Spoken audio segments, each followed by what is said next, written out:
بسم اللہ الرحمن الرحیم۔ معزز ناظرین، آپ جانتے ہیں کہ گزشتہ ایک ماہ سے آئی جی سندھ کے اغوا کا معاملہ بڑی شدت اختیار کر چکا تھا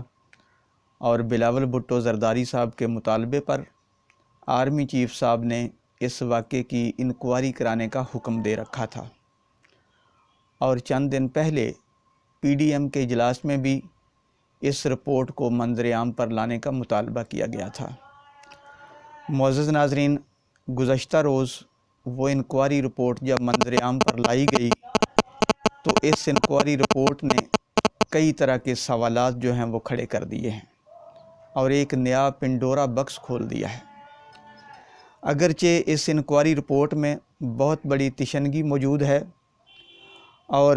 اس تشنگی کے باوجود بھی اس رپورٹ میں بڑے اہم نتائج جو ہیں وہ کھل کر سامنے آئے ہیں۔ سب سے پہلے جو بڑی اہم پیش رفت ہوئی ہے وہ یہ کہ اس رپورٹ نے وزیر اعظم عمران خان صاحب کے منہ پر ایک زوردار تمانچہ رسید کیا ہے، کیونکہ وزیر اعظم عمران خان صاحب نے یہ بات بار بار کہی، ایک بار نہیں کئی بار یہ بات کہی، اور ان کے وزیروں نے بھی یہ بات کہی کہ یہ جو آئی جی سندھ کے اغوا کا معاملہ ہے یہ اپوزیشن اور سندھ حکومت کا ایک ڈرامہ ہے، یہ ایک کامیڈی کی ہے انہوں نے۔ تو بار بار ان کا یہ بات کہنا کہ یہ اپوزیشن ڈرامہ کر رہی ہے، آئی جی سندھ والا معاملہ جو ہے یہ کچھ بھی نہیں، یہ ویسے ہی ایک ڈرامہ کیا گیا ہے۔ تو معزز ناظرین، جب یہ رپورٹ جو ہے وہ منظر عام پر آ گئی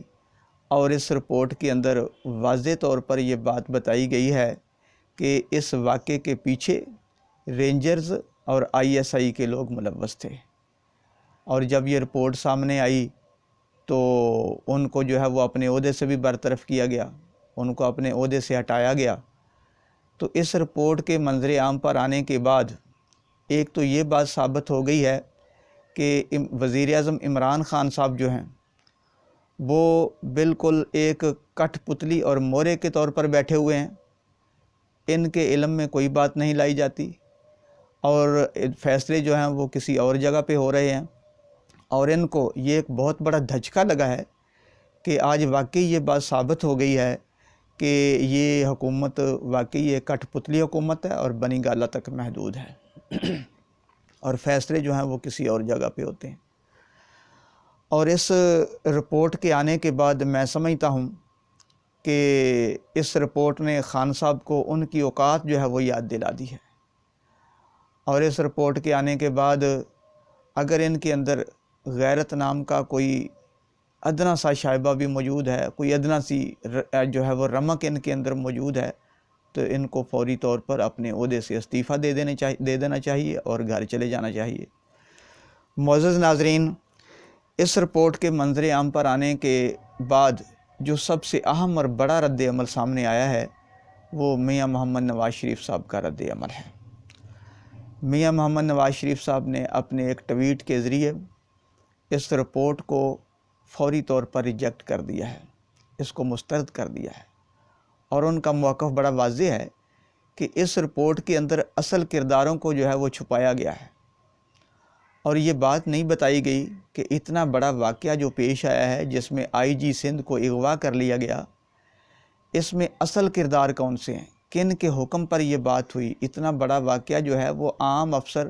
یا عام ملازم آدمی جو ہے وہ خود نہیں کر سکتا، اس کے پیچھے کوئی بڑا حکم موجود ہے، جس کے حکم پر یہ واقعہ ہوا ہے اس کردار کو جو ہے وہ سامنے نہیں لایا گیا۔ تو اس لیے ہم اس رپورٹ کو مسترد کرتے ہیں، اس رپورٹ کو تسلیم نہیں کرتے۔ اصل کردار کون سے ہیں، اور ان کا اشارہ تو بڑا واضح تھا، ان کا اشارہ اسلام آباد کی طرف بھی ہو سکتا ہے اور بھی کسی بڑے ادارے کی طرف ہو سکتا ہے۔ تو یہ رپورٹ جو ہے یہ ایک نامکمل رپورٹ ہے، اس کے اندر تشنگی موجود ہے، اس میں اصل کرداروں کو چھپایا گیا ہے، اور ساتھ ہی مولانا فضل الرحمان صاحب نے بھی اس رپورٹ کو مکمل طور پر مسترد کر دیا گیا ہے کہ یہ رپورٹ نامکمل ہے۔ اس رپورٹ سے جو ہے وہ قوم کی آنکھوں کے اندر دھول جھونکی گئی ہے، اور واضح طور پر یہ بتایا نہیں گیا کہ اس کے اندر اصل ذمہ دار کون سے لوگ ہیں۔ تو معزز ناظرین، جب بلاول بھٹو زرداری صاحب نے اس رپورٹ کو جو ہے وہ خوش آئند قرار دیا ہے، تو اس کی وجہ یہ ہے کہ بلاول بھٹو زرداری صاحب اور سندھ حکومت کم از کم یہ بات ثابت کرنے میں کامیاب ہو گئی ہے کہ کیپٹن صفدر صاحب کے معاملے میں سندھ حکومت ملوث نہیں، اور جو سندھ کی پولیس ہے وہ ملوث نہیں، بلکہ ISI اور رینجرز کے لوگ ملوث ہیں، اور کم از کم وہ یہ بات ثابت کرنے میں کامیاب ہو گئے ہیں کہ سندھ حکومت نے یہ کوئی ڈرامہ نہیں کیا تھا، یا سندھ حکومت نے ایسا کوئی اقدام نہیں کیا تھا، بلکہ سندھ حکومت کی جو کریڈیبلٹی ہے اس پر شب خون مارا گیا ہے۔ اور آج اس رپورٹ کے آنے کے بعد کم از کم سندھ حکومت کی کچھ نہ کچھ جو ہے وہ ساکھ ضرور بحال ہو گئی ہے۔ تو معزز ناظرین، اس رپورٹ کے اندر بہت سے سوالات بھی پیدا ہو چکے ہیں، اور آئندہ آنے والے دنوں میں مزید اس کے جو محرکات ہیں وہ کھلیں گے، اس پر بحثیں چھڑیں گی اور اس پر بات ہوگی۔ جیسے جیسے اس رپورٹ کی جو محرکات ہیں وہ سامنے آئیں گے، انشاءاللہ آپ کے ساتھ ہم ضرور شیئر کرتے رہیں گے۔